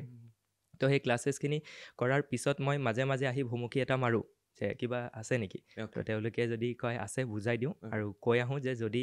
পাছত ডাউট আহে ৰুমলৈ আহি যাবা মানে হোষ্টেলত থকাৰ নিচিনা এটা পৰিৱেশ হয় সেনেকুৱা এটা পৰিৱেশ হৈ থাকে ছাৰ আপুনি পেপাৰ এনালাইচিছ যিহেতু আপুনি কৰে হয় ছাৰ তাত ছাত্ৰ ছাত্ৰীয়ে কি ভুল কৰে আৰু কি কৰিব লাগে একচুৱেলি তেওঁলোকে এতিয়া ভুলবোৰ ক'ত কৰে পেপাৰ কি হয় আপোনাৰ যিটো নিউজ পেপাৰ আমাৰ আহে এতিয়া ধৰি লওক ডিফাৰেণ্ট নিউজ পেপাৰ আছে দ্য হিন্দু আছে ইণ্ডিয়ান এক্সপ্ৰেছ আছে তাৰপাছত আপোনাৰ আমাৰ অসমৰ আছাম ট্ৰিবিউন আছে চেণ্টিনেল আছে তো এইখিনি যিখিনি নিউজ পেপাৰ আছে এই গোটেইখিনি নিউজ পেপাৰত এতিয়া গোটেইখিনি ল'ৰা ছোৱালীয়ে পঢ়িব নোৱাৰে তো তাৰ কাৰণে আমি কি কৰোঁ কোনোবা এখন নিউজ পেপাৰ নহয় কেইবাখনো নিউজ পেপাৰ আমি সামৰি এখন আমাৰ PDF বনাওঁ সেইটো আমি ডেইলি বনাওঁ ৰাতিপুৱা আমাৰ টীমে আপোনাৰ প্ৰায় 2:30-3টাৰ পৰা ষ্টাৰ্ট কৰে আৰু 9টা বজালৈকে সেইখন প্ৰিপেয়াৰ কৰে একদম হলিষ্টিক হয় মানে গোটেই যিটো ৰাতি 2:30 পৰা ৰাতি 2:30টাৰ পৰা কিয়নো নিউজ পেপাৰখিনি 12ৰ পিছত আহি যায় আমি নিউজ পেপাৰখিনি পাই যাওঁ ডিজিটেল প্লেটফৰ্মত তো সেই নিউজ পেপাৰখিনিৰ পৰা আমি আমাৰ টীমে চাৰ্চ কৰে যে কোনটো টপিক আমাৰ চিলেবাছ অৰিয়েণ্টেড হয় বা এইটো পৰীক্ষাত আহিব পাৰে আৰু আমি কোনো টপিকে নেৰোঁ মানে যে অকল 2টা টপিকহে ইম্পৰ্টেণ্ট হয় সেইটো নহয় আমি ডেইলি কভাৰ কৰোঁ লাইক এতিয়া বাজেট চলি আছে তো বাজেটটো কি হয় আমাৰ এক্সামৰ কাৰণে বহুত ইম্পৰ্টেণ্ট হৈ যায় কাৰণ বাজেট মানে বহুতেই ইকনমিক পইণ্ট অফ ভিউৰ পৰা চায় বাজেট মানে কি হ'ল ফিস্কেল পলিচি তাত গভৰ্ণমেণ্টৰ কি টাৰ্গেট আছে কি পলিচি ল'ব আৰু তাতে এগ্ৰিকালচাৰত কি ব্যৱস্থা ল'ব আৰ্টিফিচিয়েল ইণ্টেলিজেঞ্চ ডেভেলপমেণ্টত কি ব্যৱস্থা ল'ব ছ'চাইটিত বাজেটৰ কি প্ৰভাৱ থাকিব ৱমেন এম্পাৱাৰমেণ্ট কেনেকৈ হ'ব চাইল্ডসকলৰ যি সমস্যা আছে মৰ্টেলিটি ৰেট আছে ইনফেণ্ট মৰ্টেলিটি ৰেট আছে চাইল্ড মৰ্টেলিটি ৰেট আছে সেইবোৰ কেনেকৈ কমাব তো বছৰজোৰা সেইখিনি বস্তু ডিছকাশ্যনত থাকে আৰু আমি কি কৰোঁ সেই গোটেইখিনি ডিছকাশ্যন ডেইলি কভাৰ কৰোঁ মানে আপোনাক মই এইটো এটা কথা ইয়াতে ক'ব বিচাৰোঁ যে আমাৰ যিখন নিউজ পেপাৰ এনালিচিছ হয় মই এক্সিয়াত আছোঁ কাৰণে মই প্ৰচাৰ কৰা নাইতো মই পাৰ্চনেলি দেখিছোঁ বহুত ভাল হয় মানে মই সেইটো অল ইণ্ডিয়া লেভেলত মানে মই আগতে যেতিয়া প্ৰিপেয়াৰ কৰিছিলোঁ তেনেকুৱা এটা এনালিচিছ মই পোৱা নাই মানে সেইখন যদি আপুনি ধৰি লওক আপোনাৰ যদি ফাউণ্ডেশ্যন কোনোবা ষ্ট্ৰং আছে ইণ্টাৰভিউলৈকে গ'ল আৰু নেক্সট সি আকৌ দিব তাৰ ধৰি লওক বেয়া হ'ল সি একো কৰিব নালাগে সেই এক্সপিৰিয়েঞ্চজনে কেৱল যদি সেই 100 পেজ 60 to 100 পেজৰ ভিতৰত আহে সেইখনো যদি পঢ়ি লয় আপোনাৰ থ্ৰু আউট দি ইয়াৰ ধুনীয়াকৈ এক্সাম পাছ হৈ যাব সিমানটো মানে আমি এইটো এচিয়'ৰ কৰিব পাৰোঁ আমাৰ ইনষ্টিটিউটৰ ফালৰ পৰা কিন্তু প্ৰথম অলপ বৰ লাগিব যে ইমান ডাঙৰ নিউজ পেপাৰ এনালিচিছ থাকে নেকি কিন্তু সেইখন বিৰাট কম্প্ৰিহেনচিভ হয় মানে আপোনাৰ চিলেবাছত আমাৰ যেনেকৈ APSCত 6খন পেপাৰ থাকে আপোনাৰ UPSCত আমাৰ 9খন পেপাৰ থাকে ইনক্লুডিং আপোনাৰ লেংগুৱেজ পেপাৰ অপশ্যনেল পেপাৰ গোটেইখিনি পইণ্ট অফ ভিউৰ পৰা সেইখন বহুত বেছি ইম্পৰ্টেণ্ট হয় আৰু আমি গোটেইখিনি আপোনাৰ চিলেবাছ কভাৰ কৰোঁ মানে এটা টপিক আহিলে নহয় যেনেকৈ আপোনাক ক'লোঁ বাজেট তো বাজেটৰ ছ'চিয়েল আছপেক্ট তাৰ গভাৰ্নেন্সৰ আছপেক্ট তাৰ ইকনমিক আছপেক্ট তাৰ ছায়েন্স এণ্ড টেকনলজিৰ আছপেক্ট তাৰ ডিজাষ্টাৰ মেনেজমেণ্টৰ আস্পেক্ট গম পাইছেনে ইণ্টাৰনেল গোটেইকেইটা ছিকিউৰিটিৰ subject-ৰ কাৰণে আস্পেক্ট মানে পেপাৰ এনালাইচিছটো খুবেই প্ৰয়োজন খুবেই প্ৰয়োজনীয় আৰু মই মানে এইটো এচিয়ৰ কৰিছোঁ মানে যে কোনোবাই এবছৰ যদি যিখিনি আমাৰ কোৰ্চ আছে সেইটো আপোনাৰ ফাউণ্ডেশ্যনটো য'ৰ পৰাই নকৰক কৰিলে আমাৰ ইয়াতো আহি কৰিব পাৰে বা বেলেগ ইনষ্টিটিউটতো তেওঁলোকে কৰিছে তো তেওঁলোকে আমাৰ সেইখন কৰিও তেওঁলোকে সফলতা পাব পাৰে পাৰে হয় অ'কে ছাৰ প্ৰথমতে প্ৰিলিমছ ন হয় তাৰপিছতে মেন্স তাৰপাছত মেইনছ তাৰপিছতে ইণ্টাৰভিউ তিনিটা হয় ছাৰ একচুৱেলি প্ৰিপেয়াৰ কিহৰ কাৰণে কৰিব লাগে একচুৱেলি ইয়াতে কি হয় সকলোৱে মানে প্ৰায়বিলাক এক্সপিৰিয়েণ্টক মই দেখোঁ অ। যিখিনিৰ চিলেকশ্যন মানে নহয় প্ৰিয়ে ক্লিয়াৰ নহয় ইভেন Yes. তো তেওঁলোকৰ আটাইতকৈ ডাঙৰ ভুলটো হয় যে প্ৰিৰ কাৰণে প্ৰিপেয়াৰ কৰি থাকে ভুলটো তাত মানে এটা ইণ্টিগ্ৰেটেড এপ্ৰ'চ ৰাখিব লাগে যে একেবাৰে আপুনি ইণ্টাৰভিউৰ কাৰণেই কৰিব লাগে ইণ্টাৰভিউ বুলিও নহয় আৰু এতিয়া চাব দেই ইণ্টাৰভিউটো ভাবে বহুত ডাঙৰ কিবা নেকি একো নহয় মানে সেইটো আটাইতকৈ ইজি ষ্টেজ হয় তাৰ কাৰণ আপুনি ইমানখিনি যেতিয়া পঢ়িব ইণ্টাৰভিউত অবভিয়াছলি আপুনি এনচাৰ দিব পাৰিব Yes. আপোনাৰ সেইটো নলেজৰ এক্সাম নহয় পাৰ্চনেলিটি টেষ্টৰ Yes, এক্সাম হয়, হয়। আপোনাৰ টেম্পাৰামেণ্ট চেক কৰাৰ এক্সাম হয় আপোনাৰ এটিটিউড চেক কৰাৰ এক্সাম হয় গতিকে আপোনাৰ ইয়াতে মেইনছ অৰিয়েণ্টেড প্ৰিপাৰেশ্যন হ'ব লাগে আৰু হলিষ্টিকেলি পঢ়িব লাগে আৰু তাৰ কাৰণে কি আছে এক্সিয়া IAS একাডেমীৰ যিখিনি আপোনাৰ আমি কোৰ্চ মেটেৰিয়েল প্ৰভাইড কৰোঁ এতিয়া আপুনি আগৰটো যিখিনি ইণ্টাৰভিউ লৈছে তাতে দেখিছে যে এইটো উল্লেখ কৰা হয় NCERT পঢ়িব লাগে ষ্টেণ্ডাৰ্ড টেক্সট বুক পঢ়িব লাগে তো মই এইটো বস্তু আমাৰ এক্সিয়া IAS একাডেমীৰ তৰফৰ পৰা এচিয়ৰ কৰিছোঁ যে আমি ওৱান ষ্টেপ চলিউশ্যন দিম আমাৰ যিখিনি NCERT কিতাপ আছে ষ্টেণ্ডাৰ্ড বুক আছে তাক আমি কি কৰিম আপোনাৰ যিখিনি ইম্পৰ্টেণ্ট বস্তু হয় আমি উলিয়াই কেৱল এখন কিতাপ দিম অ'কে আপোনালোকৰ নিজৰ চিলেবাছ আছে আমাৰ মানে যিখন ষ্টেণ্ডাৰ্ড যিখন Standard syllabus. APSC UPSCৰ চিলেবাছ হয় সেইখনেই আমাৰ চিলেবাছ মানে সেইখনৰ মতে আমি প্ৰিপাৰেশ্যনটো প্ৰিপেৰেশ্যন কৰোঁ কৰা হয় হয় অ'কে ছাৰ মই অথনি সুধিছিলোঁ আপোনাক হয়। ছাত্ৰ ছাত্ৰীয়ে আগতে ধৰক মই কৈছোঁ ন আমি কোনো গাইডেঞ্চ নাছিলে আমাৰ হয় হয় এতিয়া গাইডেঞ্চৰ অভাৱ নাই হয় সকলোৱে গাইডেঞ্চ দিয়ে ছাত্ৰ ছাত্ৰীক হয়। এইটো কৰিলে এইটো হ'ব এইটো হয়। কৰিলে এইটো হ'ব হয় আপোনাৰ দিনত আপুনি গাইডেঞ্চ কাৰ পৰা পাইছিলে মোৰ দিনত মই গাইডেঞ্চটো এনেকুৱা হৈছিল মই আপোনাৰ বহুত দিন কনফিউজডেই হৈ আছিলোঁ কি পঢ়িম নিউজ পেপাৰ ষ্টাৰ্ট কৰোঁ দেখোঁ এইখন কেনেকৈ কভাৰ কৰিম তাৰপিছত তেনেকৈ বহুত দিন মই কনফিউজ হ'লোঁ অলমষ্ট মানে এবছৰটো মই এনেকৈ ৱেষ্ট কৰি দিলোঁ কি পঢ়িম কি নপঢ়িম আৰু ফাইনেলি যেতিয়া ধৰি লওক ইণ্টাৰনেট আহি গ'ল ইণ্টাৰনেট অহাৰ পিছত মই আপোনাৰ এতিয়া ইণ্টাৰনেটতো কি হয় আজিৰ ডেটত এটা কনচেপ্ট আহিছে ইনফ'ডেমিক যেনেকৈ পেণ্ডেমিক হয় ইমান ইনফৰমেশ্যন আছে বাপৰে। আগতে মানুহ এনেকুৱা আছিল ইনফৰমেশ্যন নাই কনফিউজ নহৈছিল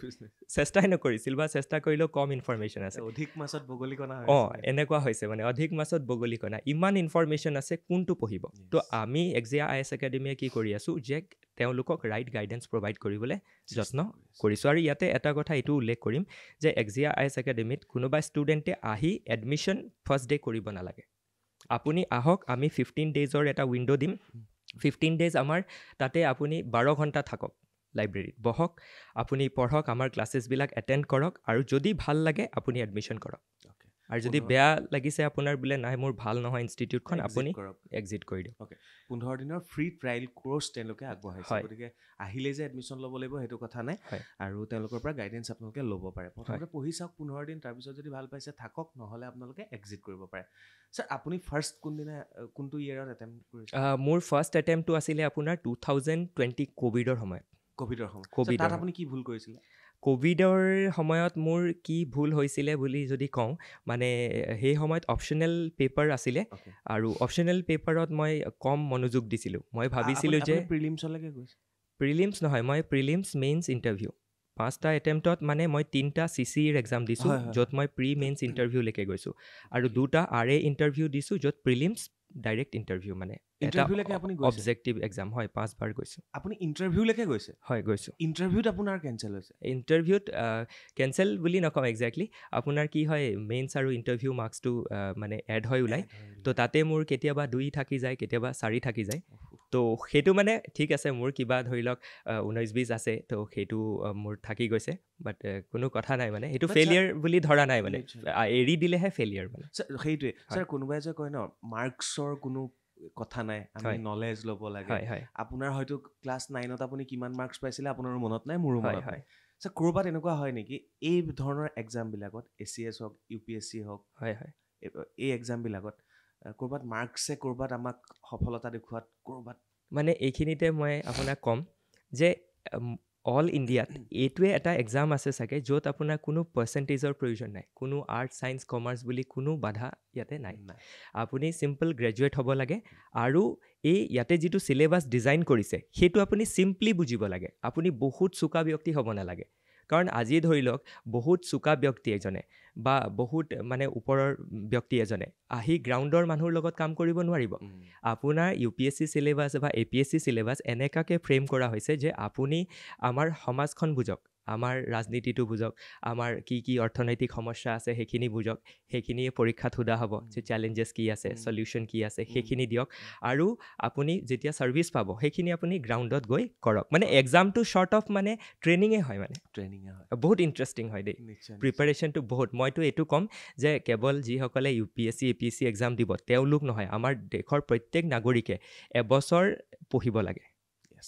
এনেই দিব লাগে। এনেই দিব লাগে, মানে এক্সাম নিদিলেও এবছৰ পঢ়ক। মানে ইমান মানে চিলেবাছখন ইমান ফাইন টিউনিং কৰি বনোৱা হৈছে মানে। সঁচাকৈ কাৰোবাৰ যদি মন গৈছে পাওঁ নাপাওঁ পিছৰ কথা, হয় হয়, জাষ্ট এবাৰ দি চাব লাগে। হয় হয়, সকলোৰে সপোন থাকে সেইটো দি চোৱাৰ। আপোনালোকেও দি চাব, এবাৰ পঢ়ি চাব, ভাল লাগিব।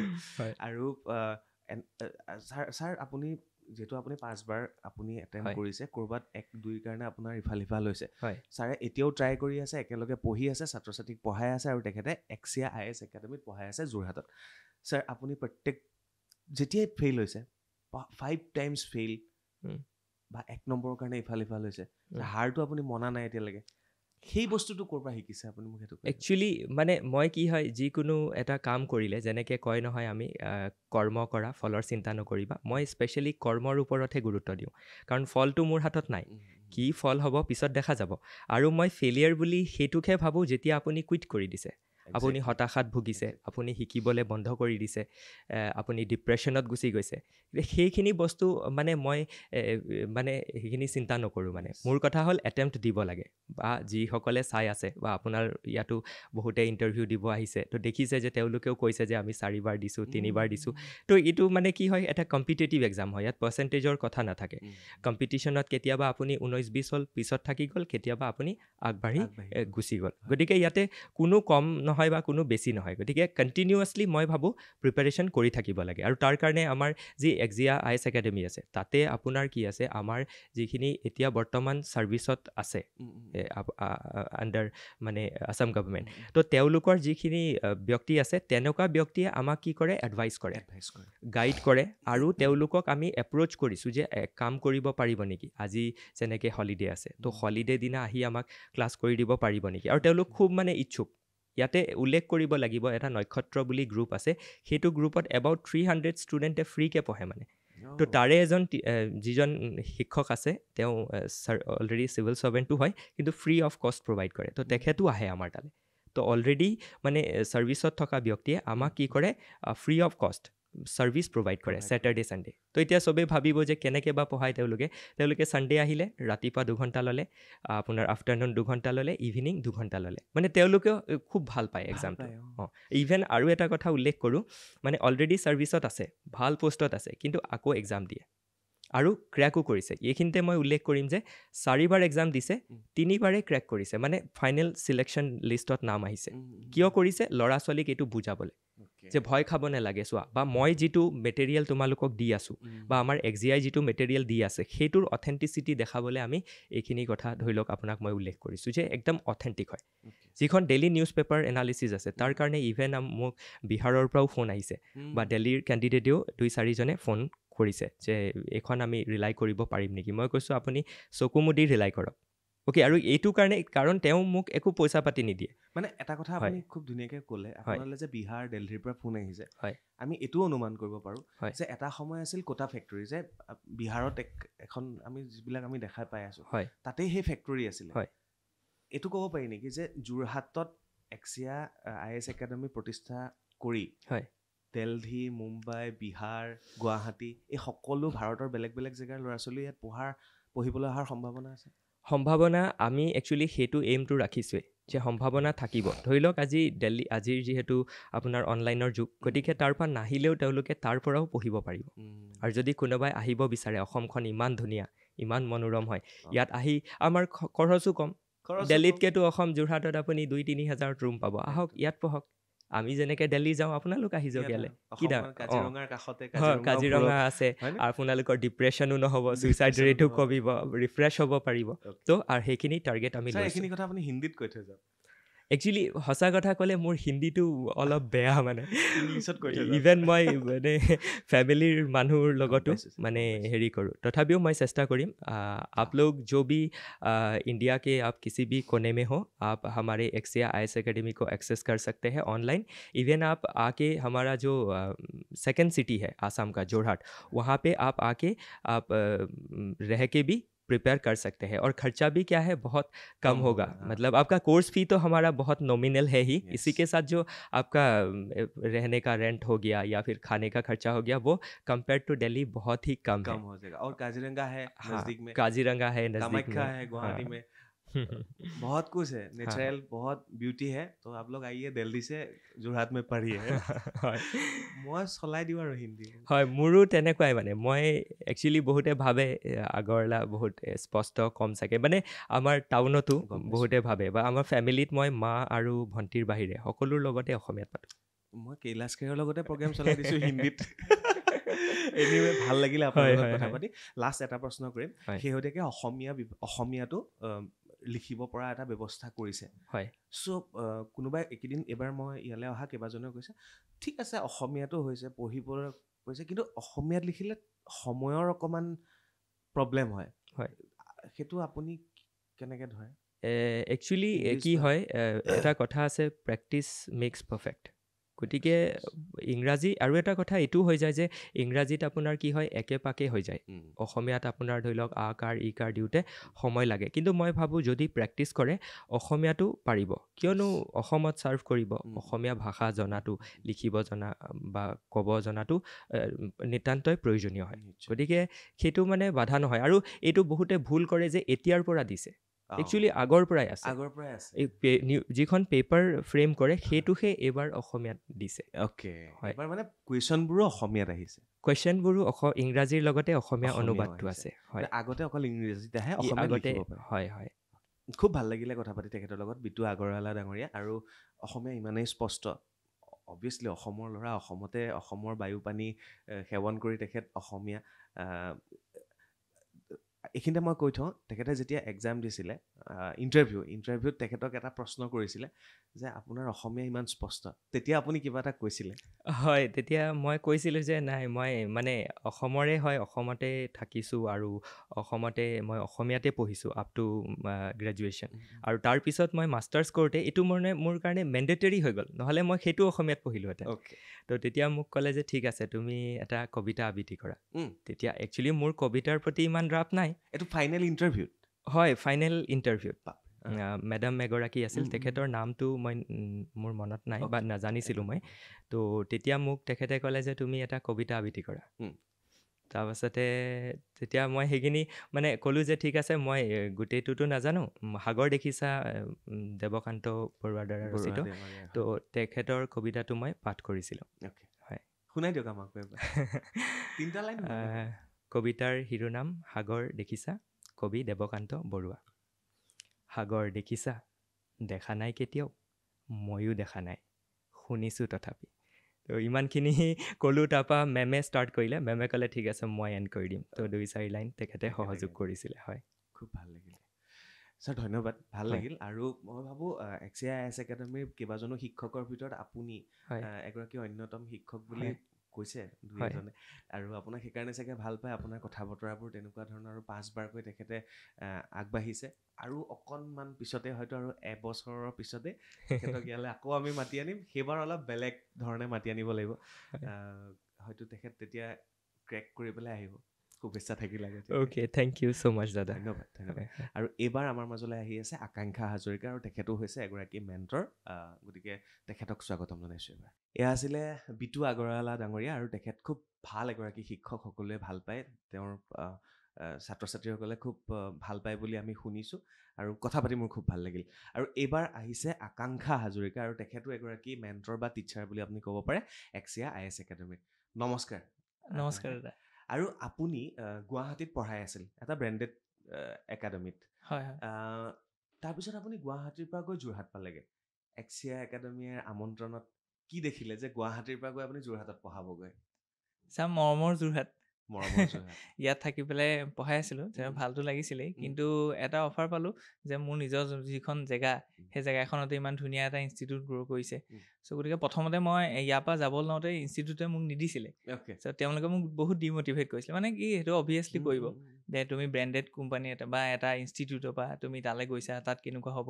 চ' মই এদিন গ'লোঁ গৈ পেলাই তাত চাই আহিলোঁগৈ মই বহুত ইমপ্ৰেছ হ'লোঁ যে তেওঁলোকৰ যিটো মানে প্ৰচেষ্টা সেই প্ৰচেষ্টাটো সঁচাকৈ মানে সুকীয়া যে প্ৰথম কথা কি হৈছে যে তেওঁলোকে অসমীয়া ভাষাত এখন নিউজ পেপাৰৰ এনালাইচিছটো দিব চ' তাত দ্য হিন্দু ধৰি লওক আছাম ট্ৰিবিউন যিখিনি অলৰেডি আমি কৈ গৈছোঁ চ' তাত মাতৃভাষাত তেওঁলোকৰ এক্সপ্লেনেশ্যনো থাকিব চ' গতিকে সেইটো মোক খুব ভাল লাগিলে আৰু তেওঁলোকে মোকো অফাৰ কৰিলে যে আপুনি সেইটো কথা কৰিব লাগিব ছেকেণ্ড কথাটো হৈছে মই সুধিলোঁ যে ক্লাছৰুমবিলাক কেনেকুৱা হ'ব চ' তেওঁলোকে ক'লে যে ক্লাছৰুমবিলাক আমি অকণমান সুকীয়াকৈ কৰিছোঁ ক্লাছৰুমৰ ছাত্ৰ ছাত্ৰীৰ সংখ্যা থাকিব 30 জন আৰু কেলৈ 30 জন তেতিয়া তেওঁলোকে কৈছে যে মানে 30 জন যদি থাকে তেতিয়াহ'লে প্ৰত্যেকৰে ধৰি লওক মানে ষ্টুডেণ্টছৰ লেয়াৰ থাকিব বেলেগ বেলেগ ৰিকুৱাৰমেণ্টছ থাকিব চ' আমি প্ৰত্যেককে যদি গুৰুত্ব দিবলৈ হওঁ ইণ্ডিভিজুৱেলি তেতিয়াহ'লে আমি 30 জনতকৈ বেছি হ'লে আমি নোৱাৰিম চ' গতিকে আমি কি কৰিলোঁ যেনেকৈ ধৰি লওক আমাৰ ব্লেজাৰবিলাক কাপোৰবিলাক টেইলৰশ্বিপ চ' গতিকে ওৱান চাইজ ফিট অল নহয় চ' গতিকে প্ৰত্যেককে আমি গুৰুত্ব দিব হ'লে আমি লিমিটেড চিট ৰাখিব লাগিব আৰু ছেকেণ্ড কথাটো তেওঁলোকে ক'লে যে আমি মানে এনেকুৱা কৰিম যে তুমি যিমানে পাৰা সিমানে কনভাৰ্চেশ্যন কৰিবা কাৰণ কি বাৰ্তালাপ মানে কি হৈছে ধৰি লওক ৰামে যেতিয়া ধৰি লওক শিক্ষাটো লৈছিলে বিশ্বামিত্ৰ বা বৈশিষ্ট্যবাদ এতিয়া মানে আমাৰ যিটো ছিষ্টেম অফ এডুকেশ্যন সেইটো মানে এইটো কলনাইজড হয় মানে কি হৈছে 19th চেঞ্চুৰীত আমাৰ ধৰি লওক আমাৰ যিটো ছিষ্টেম অফ এডুকেশ্যন যে টিচাৰ এজন থাকিব সন্মুখত ষ্টুডেণ্টছ বহি থাকিব তেওঁ কৈ থাকিব সেইটো 19th চেঞ্চুৰী ছেটআপ হয় 1835ত আহিছে আমাৰ যিখিনি টিচাৰ হয় মই হওক বা বিটু আগৰৱালা হওক এইখিনি আমি 20th চেঞ্চুৰী মানুহ আৰু যাক আমি পঢ়াই আছোঁ সেইখিনি 21st চেঞ্চুৰী মানুহ চ' মিছমেটছটো চব চ' গতিকে এইটো কেনেকৈ ব্ৰেক কৰিম আমি কালচাৰটোলৈ চাওঁ কাৰণ কি চিভিল ছাৰ্ভিচে আমাক প্ৰথম যিটো আমাৰ পেপাৰ তাত আছে ইণ্ডিয়ান কালচাৰ পঢ়িলে আমি গম পাওঁ যে উপনিষদত কেনেকৈ পঢ়াইছিলে বুদ্ধই যেতিয়া ধৰি লওক স্বৰনাথত গৈছিলে তেওঁ যেতিয়া নিৰ্বাণা পালে তেওঁ 5জন শিষ্যক মাতিলে তেওঁ কেনেকৈ পঢ়ালে তেওঁ কি টিচাৰ হিচাপে আজিৰ দিনত পঢ়াইছে নাই পঢ়োৱা এতিয়া শংকৰদেৱে মাধৱদেৱক কেনেকৈ আনিলে মাধৱদেৱ আৰু শংকৰদেৱৰ মাজত মানে এটা তৰ্কাতৰ্কি হ'ল ডিছকাশ্যন ডিবেট বাৰ্তালাপ যিটো কয় তাৰপিছত কনভাৰ্চেশ্যনটো তেওঁ মানে সেইটো প্ৰতিয়ন নিয়ালে যে এইটোৱে মানে আমাৰো তেনেকুৱা মানে আমি 30 জন মানুহক ধৰি লওক আনিছোঁ আনি পেলাই আমাৰ ল'ৰা ছোৱালীখিনিৰ লগত কথা পাতিছোঁ যে অসম ৰিলেটেড ধৰি লওক কি সমস্যা দেখিছা এতিয়া সমস্যা বুলি ক'লে তেওঁলোকৰ মানে সন্মুখত একো নাহে চ' আমি কৈছোঁ যে তোমালোকে এনেকৈ চিন্তা কৰে যে সমাজক লৈ পেলাই তোমালোকে কি সমস্যা দেখিছা ছ'চিয়েল যিখিনি তেতিয়া এটা এটাকৈ ছবি ক'বলৈ ধৰিলে ইনইকুৱেলিটি দেখিছোঁ ছাৰ পভাৰ্টি দেখিছোঁ এটা বাৰ্তালাপৰ জৰিয়তে আমি ধৰি লওক নলেজটো ডেলিভাৰ কৰিছোঁ মানে একচুৱেলি ক্লাছৰুমটোত কথা বতৰাহে হয় মানে আমাৰ বতৰাৰ মাজেৰে শিক্ষাটো তেওঁলোকে লাভ কৰে একজেক্টলি আৰু ডেডিকেটেড তেনেকুৱা এখন কনফাৰেঞ্চ ৰুমেই আছে য'ত মানে আমি ধৰি লওক এনেকুৱা ধৰণৰ কাৰণ কি কথাটো এনেকুৱা হয় যে চিভিল ছাৰ্ভিচটো ইমান বুদ্ধিকৈ বনাইছে যে ধৰি লওক আপোনাৰ 3 ঘণ্টা সময় দিব 3 ঘণ্টাত 20টা কুৱেশ্যন কৰিব লাগিব 20টা কুৱেশ্যন আপুনি লিখিব লাগিব চ' গতিকে চিন্তা কৰা ভবাৰ কোনো স্ক'পেই নাই চ' গতিকে মানে আপোনাৰ নেচাৰেলি সেই ধৰণৰ তেজত আপোনাৰ সোমাই যাব লাগিব আপুনি ধৰি লওক ইনষ্টেণ্টলি ক'ব পাৰিব লাগিব যে আমাৰ অসমত ইকনমি ৰিলেটেড অৰ্থনৈতিক ৰিলেটেড কি সমস্যা আছে আৰু সেইটো কেনেকৈ আহিব পঢ়ালে শিকিলে মনত ৰাখিলে নোটছ মেকিং কৰিলে নহ'ব চ' সেইটো আছিলে বেলেগ কেনেকৈ আমি যেতিয়া পঢ়িছিলোঁ তেতিয়া আমাক 300 নম্বৰৰ কাৰণে বা 100 নম্বৰৰ কাৰণে 3 ঘণ্টা দিয়ে চ' আমি পেইন কামি এনেকৈ চিন্তা কৰিব পাৰোঁ কিন্তু ইয়াত সেইটো নহয় কেলৈ কাৰণ কি স্পণ্টেনিয়াছ আপুনি যদি আজি এজন IAS অফিচাৰৰ ওচৰলৈ যায় তেখেতক যদি এটা মানে ধৰি লওক প্ৰব্লেম লৈ যায় তেখেতে ইনষ্টেণ্ট ছল্ভ কৰি দিয়ে চিটুৱেশ্যন ৰিয়েক্টৰ লগে লগে কৰিব লাগিব একজেক্টলি চ' গতিকে আমি তেনেকুৱা ধৰণে মানে প্ৰিপেয়াৰ কৰিব বিচাৰিছোঁ যিটো মোৰ খুব ভাল লাগিলে যে হয়তো এনেকৈ হ'লেতো মোৰ নিজেও বিকাশ হ'ব ময়ো নিজে প্ৰিপেয়াৰ কৰি আছোঁ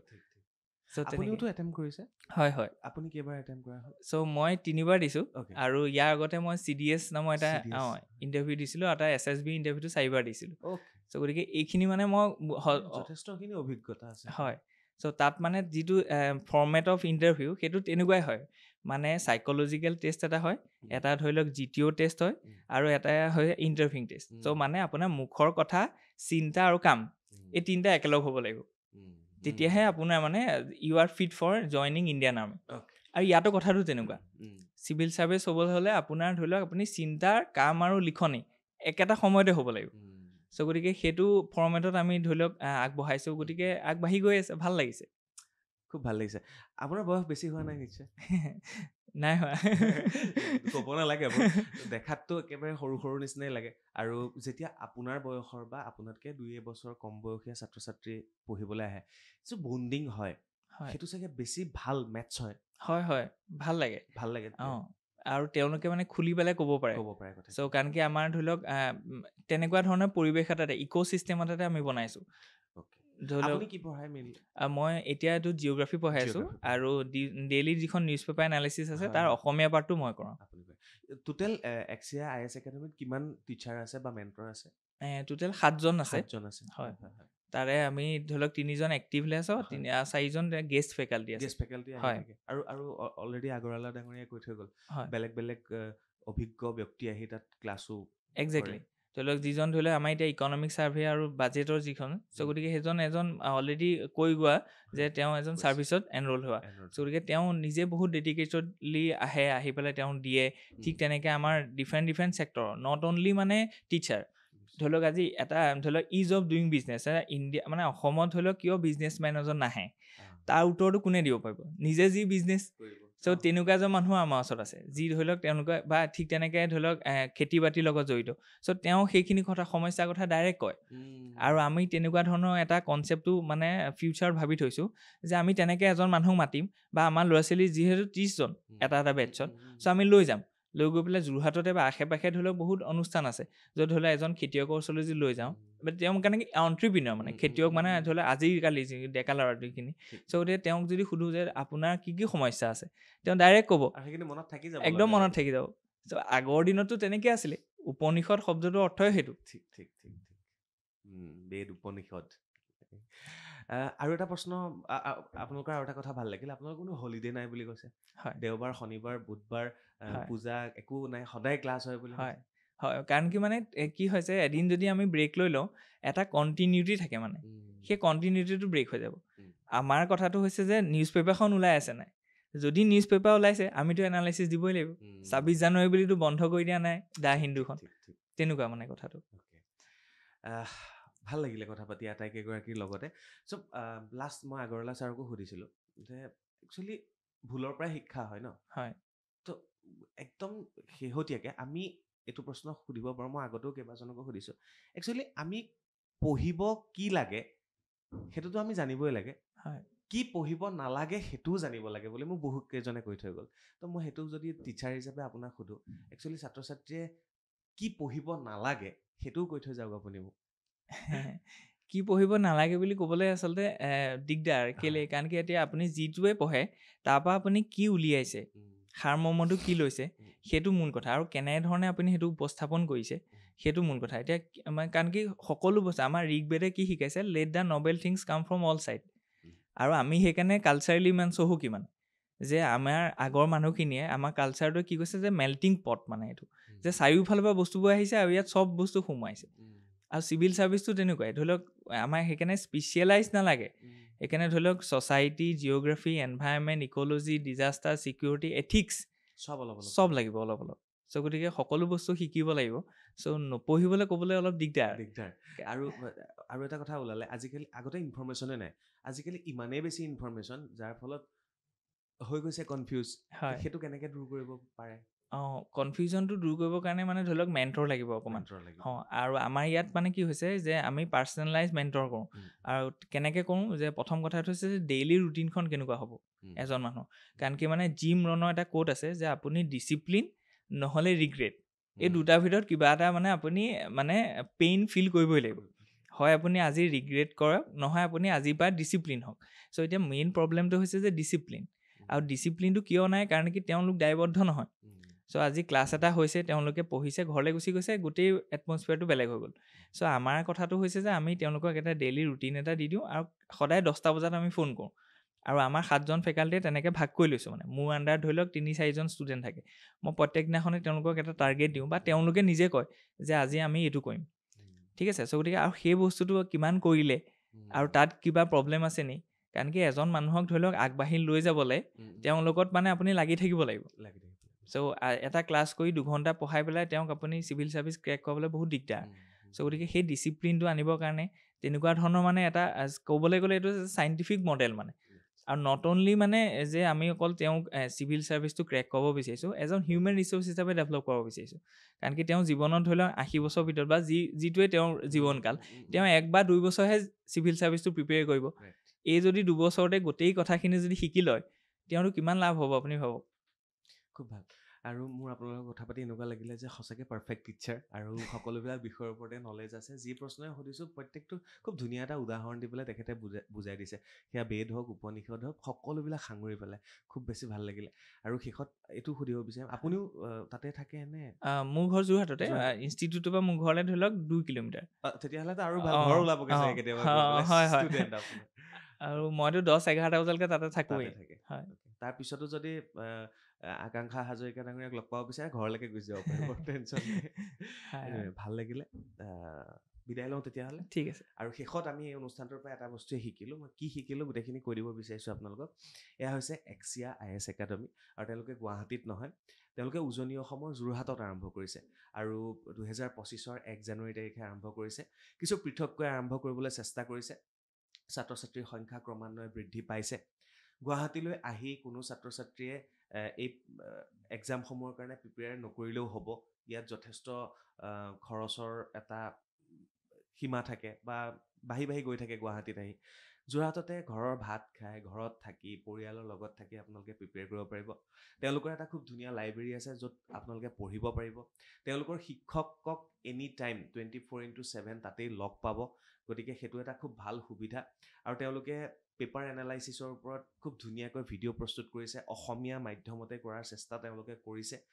আৰু এটাই আহ্বান তেওঁলোকে কৰিছে অসমৰ পৰা বাহিৰত গৈ কিয় বাহিৰৰ ল'ৰা ছোৱালীয়েও অসমলৈ আহি ইয়াত প্ৰিপেয়াৰ কৰিব পাৰে কাৰণ ইমান প্ৰাকৃতিক পৰিৱেশৰ মাজত কাজিৰঙা আছে কামাখ্যা আছে শিৱসাগৰ আছে গতিকে এই প্ৰাকৃতিক পৰিৱেশৰ মাজত থাকি তেওঁলোকে খুব ধুনীয়াকৈ এই কম্পিটিটিভ এক্সামসমূহৰ কাৰণে প্ৰিপেয়াৰ কৰিব পাৰে এইখিনি কথা ক'বলগীয়া আছিল ডেছক্ৰিপশ্যনত সকলোবিলাক থাকিব তেওঁলোকৰ নম্বৰ থাকিব মই আশা কৰিছোঁ যাৰ সপোন আছে প্ৰশাসনিক বিষয়া হোৱাৰ তেওঁলোকে ভিডিঅ'টো চাব যোগাযোগ কৰিব আৰু এটা শেষত তেওঁলোকে কথা কৈ থৈ গ'ল যে তেওঁলোকৰ তাত আহি ডাইৰেক্ট এডমিশ্যন নল'লেও হ'ব প্ৰথমতে আহক মেণ্টৰশ্বিপ লওক গাইডেন্স লওক কেনেকৈনো আগবাঢ়িব এইবোৰো শিকক 15 দিনৰ এটা ক্লাছ আপোনালোকে কৰক আৰু তাৰপিছত যদি ভাল পাইছে এডমিশ্যন লওক আৰু যদি ভাল পোৱা নাই এক্সিট হৈ দিয়ক সপোনবোৰ পূৰণ কৰক ধন্যবাদ জ্ঞাপন কৰিছোঁ